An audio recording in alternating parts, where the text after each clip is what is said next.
Qatar Red Crescent Society, or QRCS, improves refugee eye care access in Bangladesh. QRCS, a Shining World Compassion Award laureate, has started a 14-month, approximately $135,000 project to provide vision healthcare to Myanmar refugees in Cox's Bazar refugee camp and the area's host community. The plan is being carried out in collaboration with the Bangladesh Red Crescent Society. Medical exams and medications will be provided at 7 clinics for 1 year, with each site treating an average of 15 to 20 patients each weekday. In addition, the initiative will provide 250 cataract surgeries, promote community education on eye health, and establish a referral system to specialized hospitals to treat advanced cases. Overall, the project will benefit up to 424,000 people. Our heartfelt gratitude, QRCS and Bangladesh Red Crescent Society, for your compassionate plan, aiding refugees and their host community in Bangladesh. May Allah bless all to see and enjoy the beautiful sunshine every day.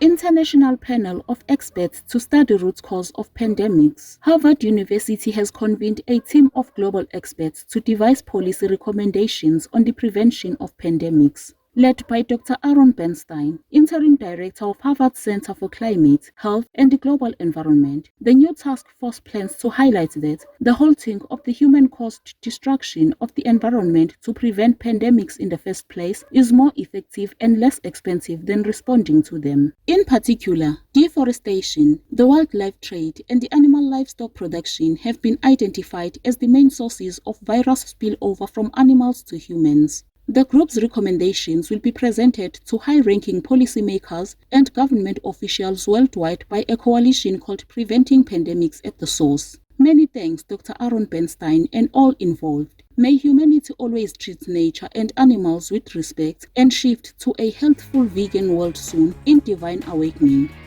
Researchers develop microrobots that break down microplastics. Scientists from the University of Chemistry and Technology, Prague, in the Czech Republic, have created tiny robots that can find microplastics, plastic pieces less than 5 millimeters in length, and cause them to biodegrade. The small devices are bacteria-sized, made of bismuth, vanadate, and coated in magnetic iron oxide, and use sunlight to power the reaction. 4 kinds of plastics were tested for 7 days in a dilute hydrogen peroxide solution, and the little bots reduced the plastic's weight by 3% and changed the pieces' surfaces from smooth to pitted. It is hoped that in the future, the bots could be developed further and be used to help clean the extensive microplastic pollution in difficult-to-access places. Good job, University of Chemistry and Technology researchers, for creating this futuristic innovation to help clean the planet. In the love of the Providence, may your research lead to effective and safe treatments for microplastic pollution.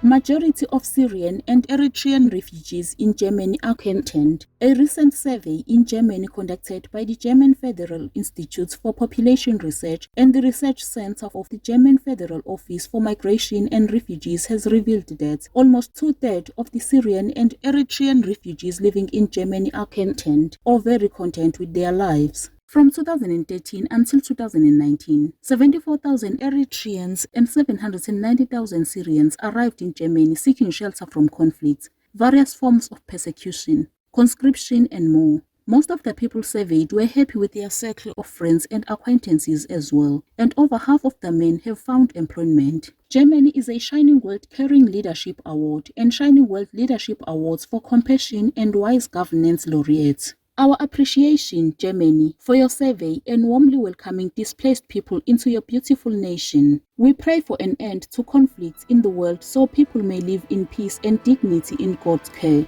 American man and grandson helped their community with random acts of kindness. After receiving an inheritance that he didn't need, George from Virginia, United States, started a month-long campaign with his 3-year-old grandson Miles to give away $100 a day. The gifts went mostly to the homeless and came with a note that read, "Please accept this random act of kindness. If you don't need it, feel free to share it with others." George believes that doing something extra, big or small, can really make a difference, and hopes to pass on the joy of sharing with the next generation. He said, "I figured that some of us in this world are doing better than others, and that those of us who were needed to share some of that good fortune with the ones who aren't doing so well. Thank you, George and Miles, for uplifting others with your love and generous support. May we follow in your footsteps and practice acts of kindness every day in heaven's overflowing benevolence. The Body Shop pledges to go 100% vegan. The British beauty retailer, founded in 1976 by the late environmentalist Dame Anita Roddy, has committed to making 100% of its products vegan trademark certified by the Vegan Society by 2023. Currently, 60% of its items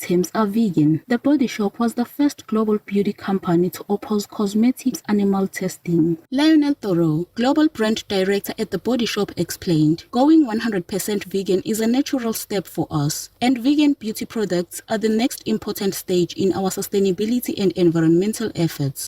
Furthermore, in-store recycling programs will be initiated and refilling stations will be made available in select stores worldwide to reduce plastic usage. We celebrate your wise, animal-friendly decision, The Body Shop, and pray that all other beauty companies will follow in your laudable footsteps in celestial support. Rare antelope numbers more than doubled in 2 years. According to Kazakhstan's latest aerial survey, the population of the critically endangered saiga antelope has increased from 334,000 to 842,000 since 2019, after more than half of the species perished in 2015, which was attributed to a nasal bacterium that spread through warm and humid conditions. The Central Asian antelope has rebounded with authorities' protective measures. The saigas are only found in parts of Kazakhstan, Russia, and Mongolia. Kazakhstan's Ministry of Ecology, Geology, and Natural Resources noted that the migratory mammals' growth in numbers is an indicator of the effectiveness of measures to conserve saiga populations and counteract poaching. Kazakhstan is a Shining World Leadership Award for Good Governance laureate. Our hearts are gladdened by the news that the precious saiga antelopes are rising in numbers. In Allah's sheltering grace, may all beings continue to flourish as we welcome a soon incoming vegan world full of peace and compassion.